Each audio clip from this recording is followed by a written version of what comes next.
It was a hearing like any other, or at least, that's what everyone thought.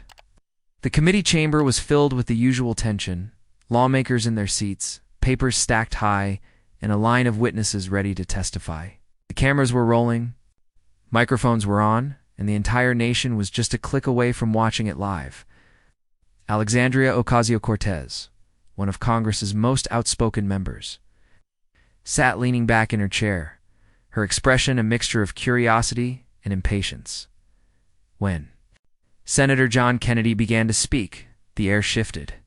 His voice, that slow, honeyed Louisiana drawl, echoed through the chamber. It wasn't loud, it wasn't rushed, but it was unmistakable. To his supporters, it was the sound of plain talk, of straight answers from a man who didn't believe in hiding behind jargon, but to some critics, it was an easy target. AOC tilted her head, her lips twitching into a smirk. And then it happened, that quiet, almost imperceptible laugh. Oh. Maybe it wasn't meant to be cruel. Maybe it was just a slip, an involuntary reaction. But in that charged room, with microphones live and cameras catching every movement, it landed. Like a spark in dry grass, Kennedy noticed. He didn't snap. He didn't stop. Just paused, letting the silence stretch for a beat longer than comfortable. His eyes met hers. In that moment, every viewer could feel the shift. This was no longer a routine exchange. This was about to become a moment people would be talking about for days, he continued. His tone measured, his accent still thick and unapologetic. But there was a new edge beneath the words, the faint glimmer of a man who had decided not to let this moment pass quietly. Those watching at home leaned forward in their seats. The hearing had just turned into something far more than a policy discussion. Kennedy let the pause hang in the air just long enough to be felt, but not long enough to seem rehearsed. He leaned slightly forward, his hands resting on the table. In front of him, when he spoke again, his words were steady, deliberate, not the kind of speech meant to impress fellow politicians, but the kind meant to connect with everyday people listening at home. You know, he began, that southern cadence rolling slow and certain, where I come from. We judge ideas by whether they make sense, not by how they sound when they're said. There was no direct mention of her laugh. No name-calling.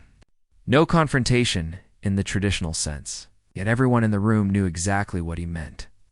His voice was calm, but there was a steel thread running through it. The kind of steel that comes from decades of having to prove yourself to people who mistake a slow drawl for a slow mind. For a moment, AOC's smirk faltered. She shifted in her seat, the pen in her hand tapping lightly against her notes. But Kennedy wasn't finished. He began weaving a point about the actual topic at hand, an economic policy that had divided the room for months. And as he spoke, he drew on examples not from think tank white papers, but from farmers, small business owners, and factory workers. Back home in Louisiana, he painted pictures with his words. The family-owned hardware store, struggling to keep its doors open under rising costs. The shrimp boat captain, who couldn't afford new equipment because of regulatory red tape. The young college graduate drowning in student debt while trying to start a career. He didn't read from notes, didn't stumble. And for every story, he tied it back to the policy in question, showing step by step how real lives were affected. It was the kind of speech that didn't just fill time, it built a case. And as it went on, something unexpected began to happen. In the room, those who had started off dismissive began to lean in. The murmurs died down. The atmosphere grew heavier. But then came the turn. Kennedy's voice softened, not to show weakness, but to sharpen the blade of his point. Some folks think that because you speak plain, you must think plain. But where I come from, plain talk just means you have nothing to hide. The words landed with precision. No theatrics, no raised voice. Just a quiet conviction that hit harder than shouting ever could.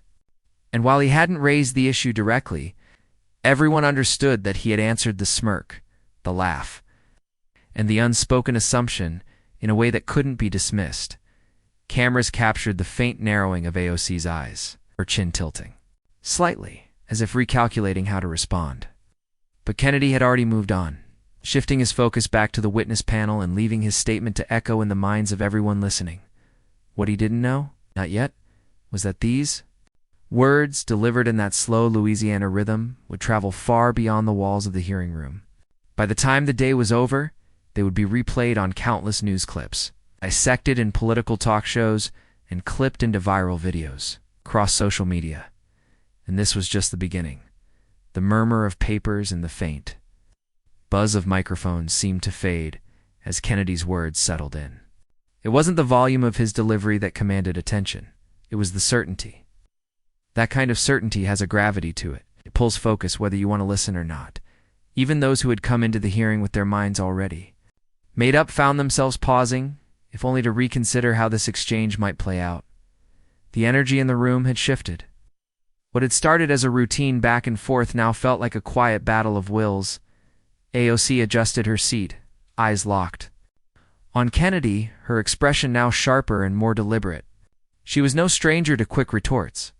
But Kennedy wasn't leaving openings, wasn't playing the game in the way so many did in these hearings, trading sound bites for applause. Instead, he was methodically laying out a foundation of facts, lived experience, and sharp reasoning. The people watching from home, scrolling through live feeds and news streams, began to notice it too. Comments started rolling in online. He's dismantling her without even raising his voice. Say what you want about the accent, but the man knows his stuff. This is how you debate without the theatrics. What Kennedy continued, building his argument with precision. He didn't shy away from the complexities, but he explained them in a way that made sense to anyone who had ever had to balance a checkbook, run a small business, or work for a paycheck. Each point he made landed with the quiet thud of something that could not be easily refuted. Then he leaned back slightly and delivered another line that would later light up social media. Some folks think politics is about looking clever in front of a camera. I think it's about telling the truth, even if it's slower, and even if it doesn't come wrapped in the words you expect. The room went still again. Few heads turned toward AOC, wondering if she'd respond. But Kennedy didn't linger. He simply shifted back to his questions for the witnesses, moving the focus away from himself and back to the policy discussion. It was a masterstroke in conversational control. AOC, for her part, kept her composure. She scribbled a note, then glanced briefly at Kennedy, her jaw set. It wasn't defeat, not yet, but it was a recognition that this wasn't the easy exchange she might have been expecting. And while the two of them kept their eyes on the hearing, the real explosion was happening outside those walls. On Twitter, TikTok, and every corner of the internet, the clip of Kennedy's measured delivery was already spreading. Captioned with lines like, "When you underestimate someone with an accent," in Kennedy's slow-burn response to AOC's, "Laugh is perfect." The moment was beginning to take on a life of its own.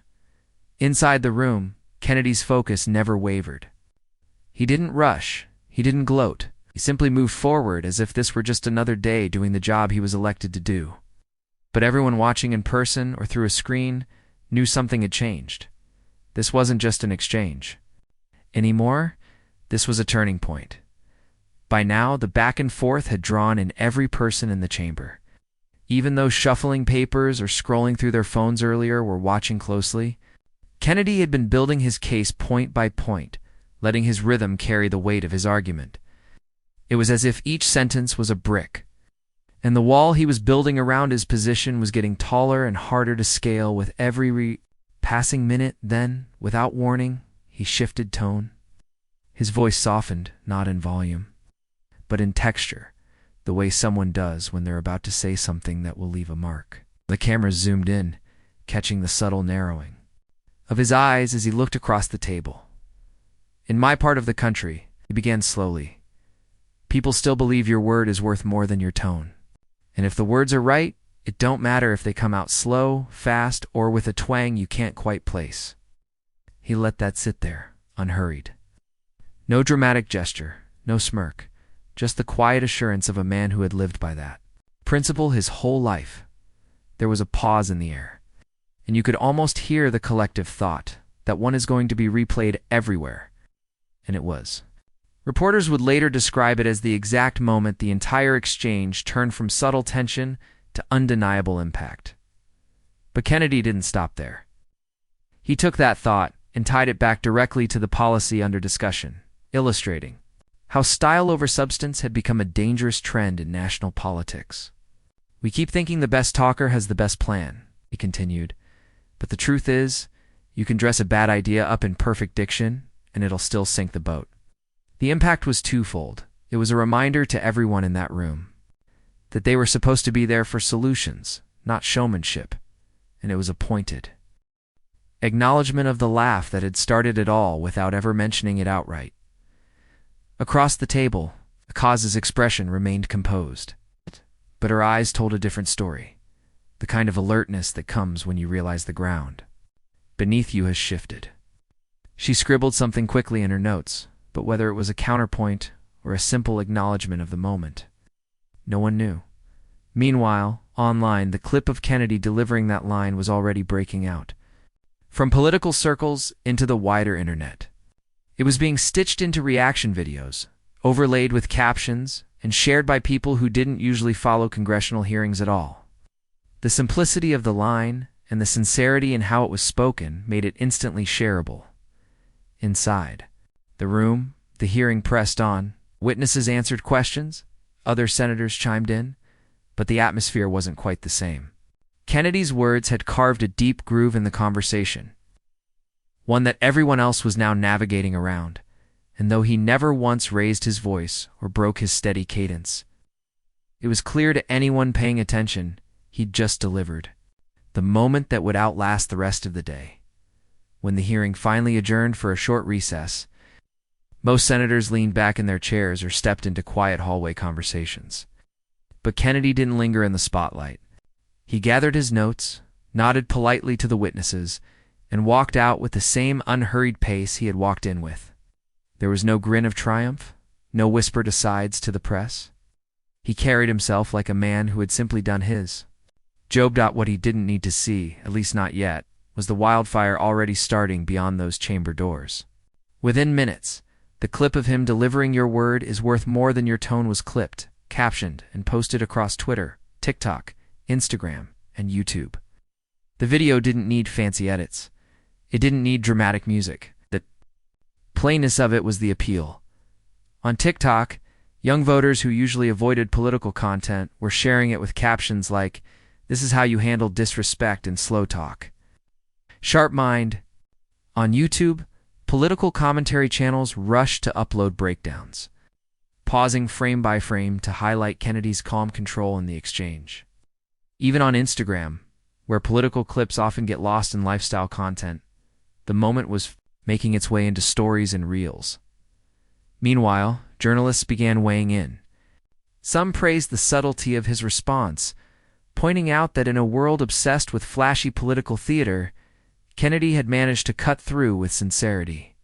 Others criticized it, suggesting it was calculated and intentionally designed for virality. But whether you admired him or opposed him, the truth was the same.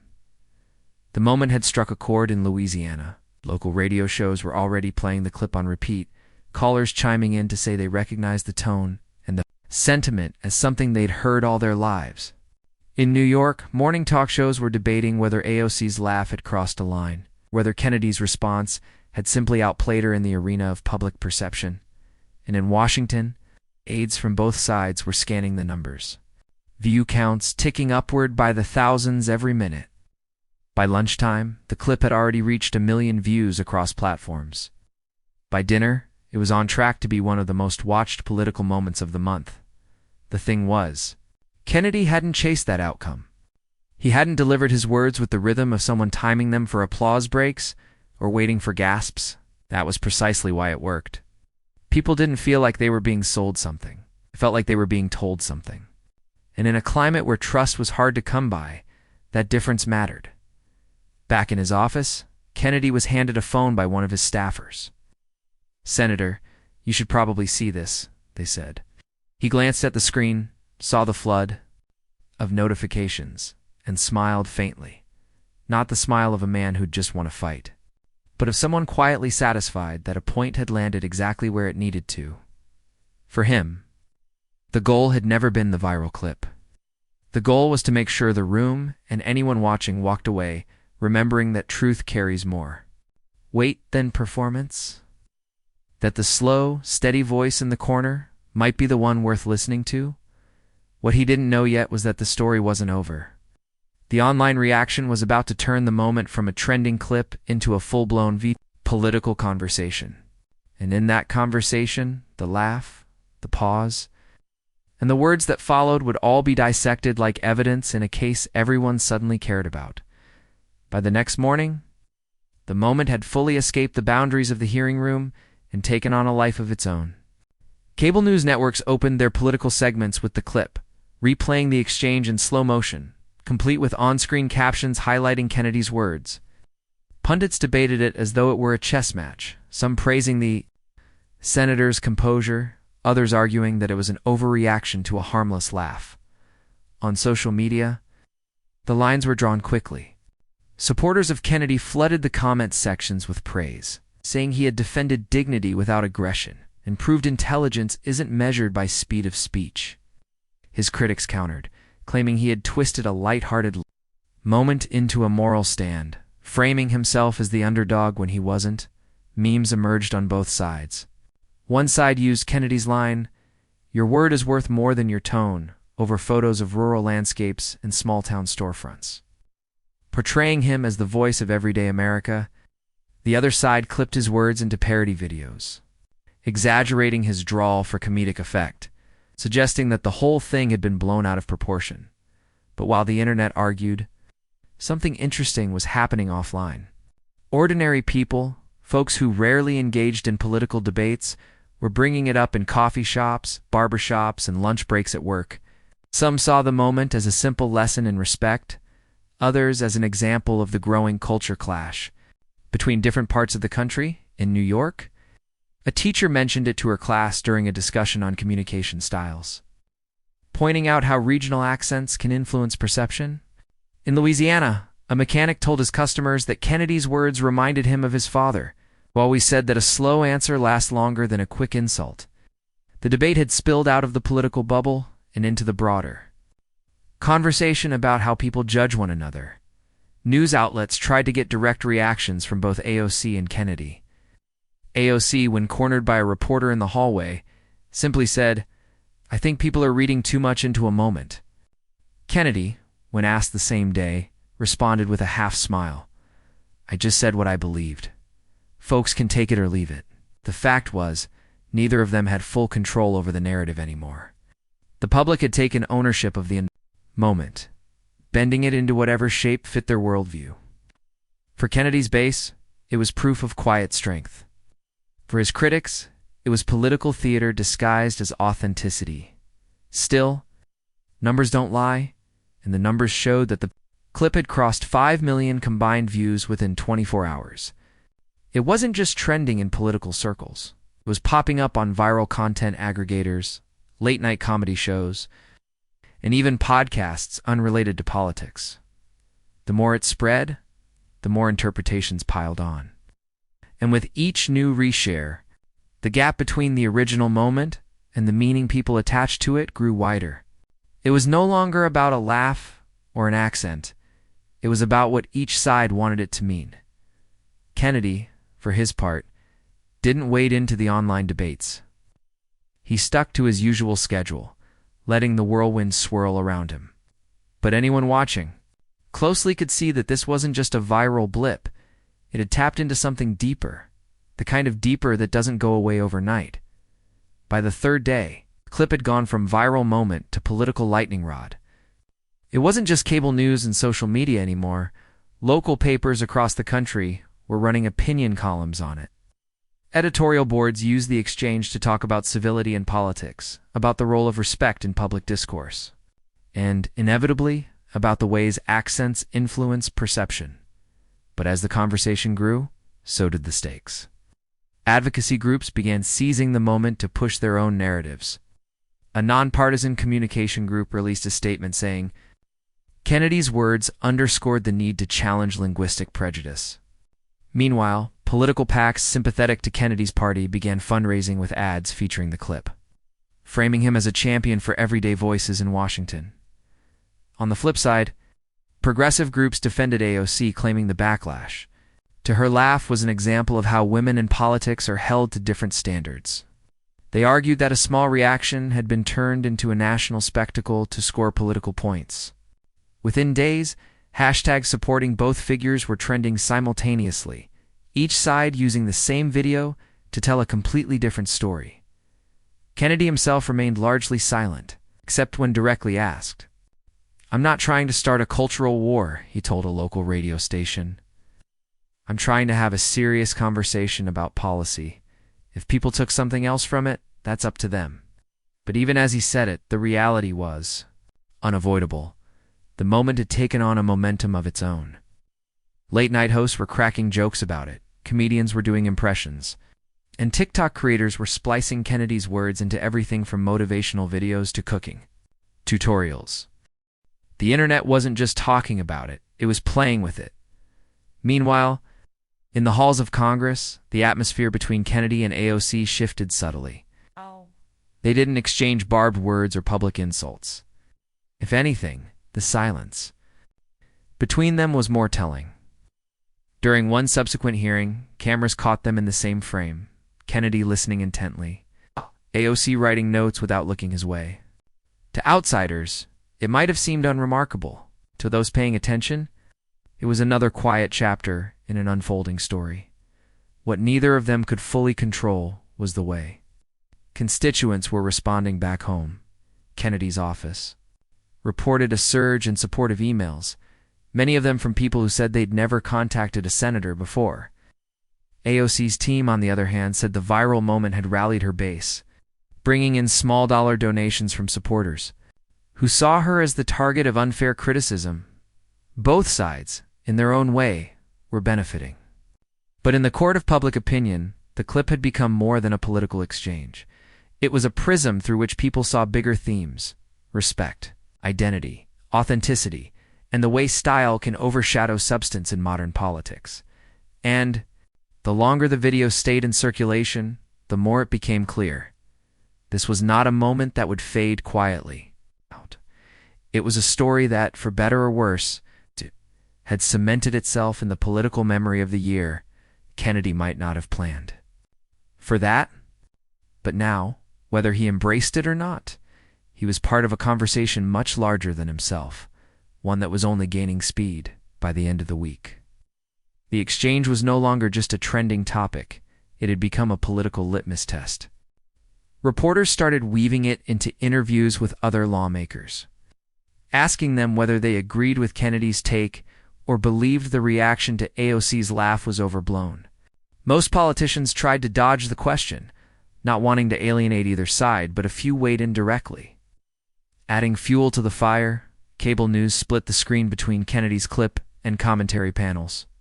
One network ran the headline, "Plain talk or political theater?" while another flashed, "Respect in politics, lost art or overrated?"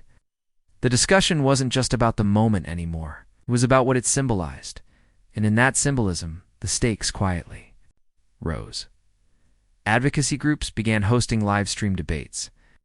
College professors assigned it as a case study in communications courses. Talk radio callers dissected every pause, every inflection in Kennedy's voice, claiming it was either proof of sincerity or proof of strategy. The laugh, barely audible in the original footage, had become the most analyzed sound in Washington. That month, for Kennedy, the attention was a double-edged sword. His supporters loved the spotlight on his style, but he knew that in politics, the higher a moment rises, the quicker opponents will try to bring it down. His staff noticed more calls from national media, more requests for interviews, and more headlines trying to frame him as the face of a cultural divide. AOC, for her part, leaned into the narrative on her own terms. In a weekend live stream to her followers, she addressed the incident without naming Kennedy directly.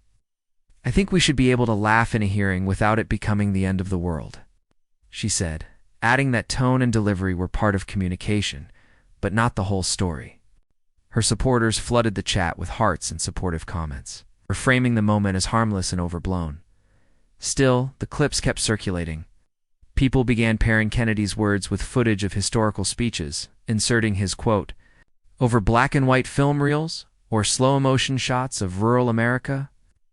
Others remixed it into comedic edits, pairing his "your word is worth more than your tone" with absurd, unrelated visuals, proving that once a clip becomes part of internet culture, no one fully owns it anymore. The more it spread, the more the original meaning risked being lost in translation. But for Kennedy, there was one undeniable upside. People who had never heard his name before now knew who he was. Whether they loved him or hated him, they were saying it out loud. In politics, that kind of name recognition is currency. Behind closed doors, both camps understood the same truth. This wasn't just a one-off viral video. It had become a talking point that could be revisited, reinterpreted, and reused in future debates, speeches, and campaigns. The moment had graduated from news cycle blip to political asset.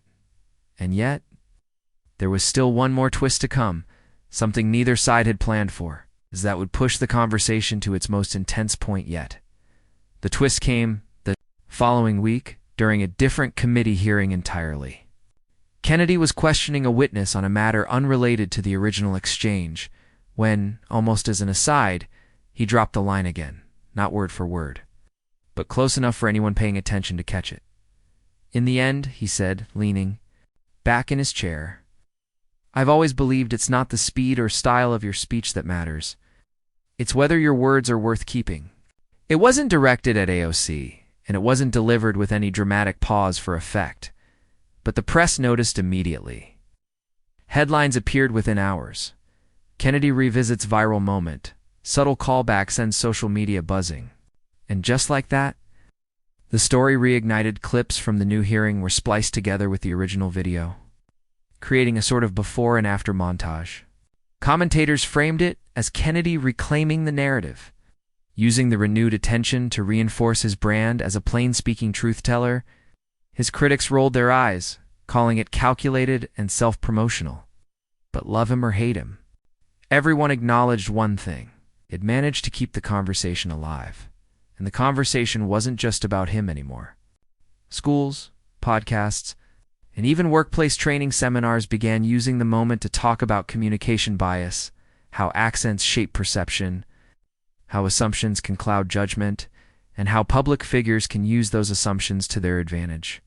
The viral clip had evolved into a cultural reference point, shorthand for the idea that appearances can be deceiving. AOC moved on publicly, rarely mentioning the incident, though in interviews she would occasionally nod to it as an example of how theatrics can overshadow real policy debates. Kennedy, meanwhile, treated it the way a fisherman treats a good lure, something you don't overuse. But keep ready for when the timing is right. Months later, in a televised town hall, a voter brought it up directly, Senator. That moment where? That moment with Representative Ocasio-Cortez. Did you plan it? Kennedy smiled the same small, knowing smile he'd worn the day the clip first went viral. "No, ma'am," he said. "I just said what I thought was right. I reckon that's the only thing worth planning." The audience laughed, not at all. Him, not at his accent, but with him. And that, perhaps, was the most telling sign of all. What began as a smirk in a tense hearing had grown into something far larger, a reminder that in politics, as in life, sometimes the quietest words carry the farthest by them. The viral clip had been watched tens of millions of times. It had inspired debates, fueled fundraising, launched memes, and even slipped into pop culture. And while the political winds would eventually shift to new controversies and new headlines, one truth remained. That day in the hearing room, Kennedy didn't just answer a laugh. He turned it into an echo that would keep bouncing long after. The cameras stopped rolling, and echoes, once they find the right room, have a way of lasting far longer than anyone expects.